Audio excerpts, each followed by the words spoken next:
Hello student, welcome back my channel learning with Toshiba. तो आज हम क्लास 10th का 1.1 सॉल्व कर रहे थे। इससे पहले वाले वीडियो में हमने क्वेश्चन नंबर 1, क्वेश्चन नंबर 2, 3 तक हमने सॉल्व कर लिया था। आज हम 4, 5, 6, 7 हल करेंगे। इससे पहले जो मैंने आपको होमवर्क में दिया था, क्वेश्चन नंबर 2 का ये तीसरा क्वेश्चन और क्वेश्चन नंबर 3 का ये तीसरा क्वेश्चन, तो ये दोनों मैं आपको हल करा देती हूँ। क्वेश्चन नंबर 2 का तीसरा क्वेश्चन क्या था हमारा? 336 और क्या था 336 और 54। इनका हमको एलसीएम और एचसीएफ ज्ञात करना था। तो करिए एलसीएम और एचसीएफ।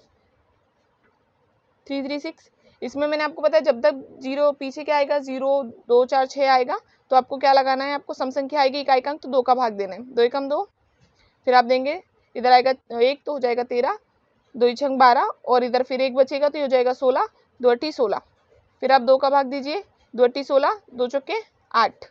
फिर आप 2 का भाग दीजिए तो ये हो जाएगा 42 और फिर आप 2 का भाग देंगे तो क्या आ जाएगा 2 एकम 2 दूनी 4, 2 एकम 2, 21। 21 में किसका भाग जा सकता है? 21 में 3 का भाग जा सकता है, तो 3 7 21 और फिर 7 क्या है, खुद एक अभाज्य संख्या है तो किसका जाएगा? 7 का भाग जाएगा। उसके बाद 54 है, इसको सॉल्व करते हैं। इसमें भी हम 2 का स्टार्ट करेंगे। 2 से जब आप भाग देंगे तो आएगा 27। 27 में भाग किसका जाता है? 3 का जाता है। 3 नाम 27, फिर आप 3 का देंगे तो 3 तक का 9 और फिर 3 एकम 3। इनका एलसीएम एचसीएफ देख लीजिए। सबसे पहले हमें क्या करना है, इनके गुणनखंड लिखने हैं 2, 3 और 7। कितनी बार है 2? 1, 2, 3, 4, 4 बार है तो इसकी घात कितनी चढ़ा देंगे? 4। ऐसे आपको 54 का लिखना है।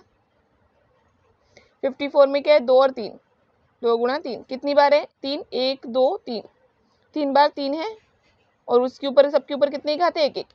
एचसीएफ का मतलब क्या होता है? एचसीएफ का मतलब होता है कॉमन नंबर हो तो कॉमन नंबर क्या है? 2 और 3 और इनकी छोटी घात।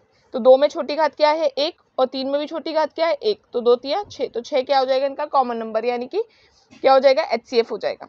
उसके बाद एलसीएम निकालिए। एलसीएम क्या है? जो कॉमन नंबर है वो तो आपको लिखना ही है और जो बाकी के नंबर बचे उनको भी आपको लिखना है और उनकी हाईएस्ट पावर लिखना है, यानी बड़ी घात लिखना है। तो 2 की हाईएस्ट पावर कितने हैं? 4 है तो 4 लिख दियो। 3 की हाईएस्ट पावर कितनी है? 3 है। जब आप इसको पूरा हल करेंगे तो कितना आएगा? 3024। अगला देख लीजिए। इसके बाद तीसरे का तीसरा क्वेश्चन क्या था? 8, 9 और 25। इनका एलसीएम एचसीएफ आपको निकालना था। तो 8 का आप निकालिए। 8 का आपने निकाला 2 से, 2 चौक 8, फिर 2 से निकाला 2 एकम 2 और फिर 2 से निकालेंगे 2 एकम 2। फिर उसके बाद 9 का निकालिए। तो 9 में आपको पता है 3 का भाग जाता है, 3 तक का 9, फिर 3 का 3 में जाएगा, 3 एकम 3। वैसे आप 25 का निकालेंगे तो 5 का देंगे, 5 25 और फिर 5 एकम 5। ये आपके 3 निकल गए। अब इनको आप लिख लीजिए। 8 बराबर कितना है कि 2 की घात 3। उसके बाद 9, 9 में कितना जाएगा? 3 की घात 2। उसके बाद 25, 25 में भी कितना जाएगा? 5 की घात 2। अब हमें आपको पता है एचसीएफ जब हम निकालते हैं, एचसीएफ इसका मतलब है कॉमन नंबर। अब इसमें कोई कॉमन नंबर नहीं है। जहां भी आपको ऐसी संख्याएं मिले जिसमें कोई कॉमन नंबर नहीं होता, कोई ना कॉमन हमको पहाड़ा नहीं मिलता, तो हम इसका एचसीएफ कितना रखते हैं? 1, क्योंकि एक इकलौता ऐसा पहाड़ा होता है या ऐसा नंबर होता है जिसका भाग सब में चला जाता है। एलसीएम में क्या करना है आपको? एलसीएम में आप इन सब का गुणा कर दीजिए। एलसीएम में क्या है आपका? इन सब का गुणा कर लीजिए, यानी 8 का, 9 का और 25 का। यहाँ पे लिखेंगे 2 की घात 3 गुणा 3 की घात 2, फिर लिखेंगे 5 की घात पावर 2। इनका सबका आपस में गुणा करोगे तो आएगा क्या? 1800। तो ये आपका एलसीएम हो गया और ये आपका एचसीएफ हो गया।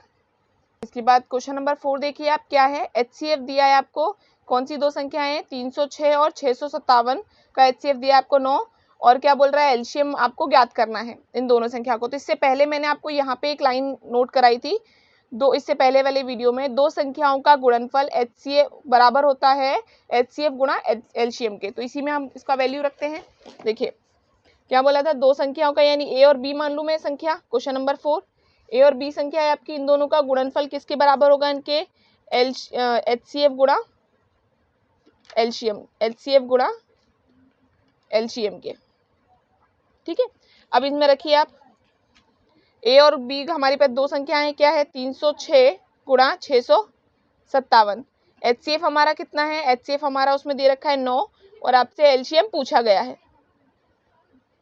क्या करेंगे? पक्षांतर, जब हम इसको पक्षांतर का ट्रांसफर करेंगे तो क्या आ जाएगा? 306 गुणा 657 बटे में क्या आ जाएगा आपका? 9 आ जाएगा और इक्वल में क्या चल रहा है? एलसीएम चल रहा है। जब आप इसको 9 से काटेंगे 9 से डायरेक्ट काटिए, 9 एकम 9, आप दोनों में से किधर भी काट सकते हैं। यहाँ पे कितना है 9 3 27, फिर कितना बचेगा 3, 9 चौक 36, यानी कि आपका बचेगा 34 गुणा 657। जब आप इन एलसीएम, ये क्या आ रहा है आपका एलसीएम आ रहा है, आप इसका आपस में गुणा करेंगे तो आपका कितना आएगा 8।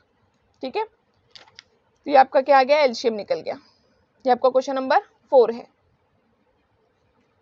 हमारा 5th नंबर का क्वेश्चन देखिए क्या लिखा है। जांच कीजिए कि क्या किसी प्राकृत संख्या n के लिए संख्या 6 की पावर n अंक 0 पर समाप्त हो सकती है। यानी कि इसका मतलब समझिएगा, वो बोल रहा है कि जब आप 6 के गुणनखंड करें या 6 की कोई भी घात आप रखें, n यानी प्राकृत संख्या 1 2 3 4 या कोई सी भी घात जब आप रख रहे हैं तो जो भी संख्या आएगी क्या उसका इकाई का अंक 0 आएगा। तो ये आप देख लीजिए। तो क्वेश्चन नंबर 5 देखिएगा क्या लिखा है। यदि कोई संख्या 0 पर समाप्त होना चाहिए तो उसका अभाज्य गुणनखंड में कम से कम एक बार 2 गुणा 5 आना चाहिए, क्योंकि 2 गुणा 5 जब आप करेंगे 10 हो जाएगा, फिर उसका आप गुणा करेंगे तो आगे इकाई का अंक 0 जरूर आएगा। 0 में किसी का भी गुणा करते हैं 0 आता है। तो जब भी कोई प्राकृत संख्या या गुणनखंड आप चाह रहे हैं तो उसमें एक गुणनखंड क्या होना चाहिए, 2 गुणा 5 एक बार जरूर होना चाहिए। तो हमारे 6 के अगर हम गुणनखंड करें तो क्या आ रहा है 2 गुणा 3, इसकी घात n और इसकी घात n, तो 2 गुणा 3 में कहीं से कहीं तक आपका कुछ आ ही नहीं रहा है 0, तो इसलिए हम क्या लिखेंगे 6 की घात n का अभाज्य गुणनखंड करने पर यह 2 गुणा 5 के रूप में नहीं आती है, ये क्या आ रही है 2 गुणा 3 के रूप में आती है। तो अर्थात यह 0 पर समाप्त नहीं हो सकती है किसी भी संख्या n के लिए, यानी कि कोई भी घात n रख दीजिए तो इसका 0 नहीं आएगा।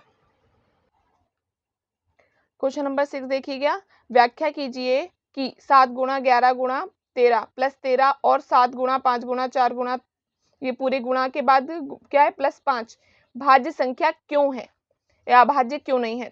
तो जब भी इस तरह का कोई क्वेश्चन आता है, जब आपसे ये पूछा जाए भाज्य संख्या क्यों, भाज्य संख्या होने का मतलब है किसी के 2 गुणनखंड होना, और अभाज्य संख्या का मतलब वो अपने आप से भागित होता है, जैसे कि आपका 17 था 23 था 29 था, ये सब अभाज्य संख्याएं हैं। यहाँ पे ये भाज्य है कि नहीं आपको ये प्रूफ करना है। तो देखिए इसका आंसर कैसे करेंगे। सबसे पहले हम लिख रहे हैं क्वेश्चन क्या था हमारा, क्वेश्चन नंबर 6 हमारा लिखा था 7 गुणा 11 गुणा 13 प्लस 13। आपको पता है कि जब भी बीच में प्लस या माइनस आए और दोनों तरफ सेम संख्या तो हम कॉमन ले सकते हैं, तो हमने यहाँ से कॉमन लिया 13, तो यहाँ क्या बचेगा 7 गुणा 13 11 प्लस बचेगा ये 13 बाहर गया तो बचेगा 1, तो क्या बचेगा हमारा 13, ये कितना हो जाएगा 77 77 प्लस 1 और 13 गुणा कितना आ जाएगा 78, यानी इसके कितने अब गुणनखंड हो रहे हैं 2 गुणनखंड हो रहे हैं। तो ये भाज्य संख्या है। अब अभाज्य संख्या की हमें कंडीशन पता है कि अभाज्य संख्या का मतलब होता है वो अपने आप से भागित होती है। अगला क्वेश्चन क्या है देखिए, एक संख्या हमारी ये वाली थी, तो इसमें देखिए इसमें क्या आ रहा है आपका 5 कॉमन आ रहा है, तो अपने 5 जब कॉमन निकालेंगे तो अंदर क्या बचेगा 7 गुणा 6 गुणा 4 3 2 गुणा 1 प्लस यहाँ भी क्या बचेगा 1 बचेगा। तो आप 5 तो आपको गुणा में चल ही रहा है, इसको अगर आप सॉल्व करेंगे इस पूरे को आप हल करेंगे तो ये आ जाएगा आपका 1008 प्लस क्या आएगा आपका 1, तो ये कितना आ गया 5 गुणा 1009। तो यहाँ भी कितने गुणनखंड आ रहे हैं 2 गुणनखंड आ रहे हैं, तो इसको आप कैसे लिखेंगे आंसर के तौर पे। देखिए आंसर क्या है, अतः यह एक भाज्य संख्या है क्योंकि इसके अभाज्य गुणनखंड में एक को छोड़कर अन्य 2 संख्याएं या 2 गुणनखंड आ रहे हैं। लास्ट क्वेश्चन बोल रहा है किसी खेल के मैदान के चारों ओर एक वृत्ताकार पथ है, इस मैदान का एक चक्कर लगाने में सोनिया को 18 मिनट लगते हैं, जबकि इसी मैदान का एक चक्कर लगाने में रवि को 12 मिनट लगते हैं। मान लीजिए वे दोनों एक ही स्थान और एक ही समय पर चलना प्रारंभ करके एक ही दिशा में चलते हैं, कितने समय बाद वो पुनः प्रारंभिक स्थान पर मिलेंगे। तो देखिए क्या बोल रहा है, वो एक मैदान है जिसके चारों ओर क्या है एक वृत्ताकार पथ है। तो इसमें देखिए आंसर, ये आपका एक मैदान है चौकोर सा, तो इसके चारों तरफ क्या है एक वृत्ताकार पथ है। अब यहाँ पे जो सोनिया चल रही थी उसको कितना समय लग रहा है 18 मिनट लग रहा है, 18 मिनट, और रवि को कितना टाइम लग रहा है इसको कवर करने में 12 मिनट लग रहा है। तो इसको आप क्या करिए इन दोनों का क्या निकालें एलसीएम निकाल लें, तो हमें पता चल जाएगा कितने में चल रहे हैं। तो एलसीएम निकाल लें, आप दोनों का अलग अलग करके भी निकाल सकते हैं साथ में भी निकाल सकते हैं। तो मैं निकाल रही हूँ साथ में कॉमा लगा के 18।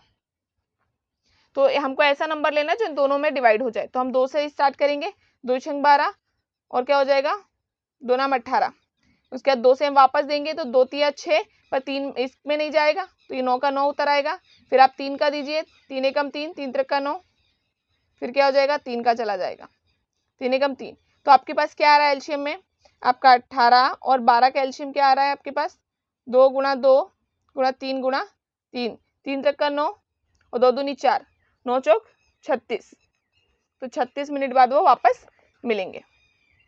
Thank you for watching. इससे आगे का वीडियो जो है हम बहुत जल्द लेके आएंगे 1.2 का, और बाकी के आपको वीडियो की डिस्क्रिप्शन में आपको हर वीडियो या प्लेलिस्ट की जो है वो आपको प्लेलिस्ट की लिंक मिल जाएगी। Thank you for watching. Like करें, शेयर करें, सब्सक्राइब करें।